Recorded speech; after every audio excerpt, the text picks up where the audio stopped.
شجاع آباد اندھیر نگری ڈاکو راج پوری تحصیل ڈاکوؤں کے حوالے پولیس عوام کے جان و مال کے تحفظ میں ناکام۔ تحصیل شجاع آباد کے موضع کلیج پور تھانہ راجہ کی حدود میں اللہ، والی بستی میں 16 مسلحہ ڈاکوؤں نے گن پوائنٹ پر پوری بستی پر دھاوا بول دیا۔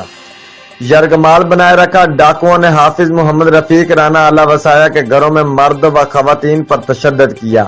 بچیوں کا جہیز، نقدی-طلائی زیورات سمیت 42 لاکھ سے زیادہ مالیت کا سامان لوٹ کر فرار۔ ڈاکو مسلسل 1 گھنٹہ تک فائرنگ کرتے رہے۔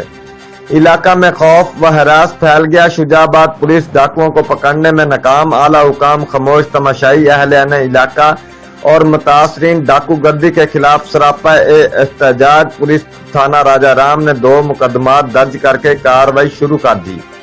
رپورٹ چودھری محمد حسین شہین، میو bureau chief, Geo Express News, جنوبی پنجاب۔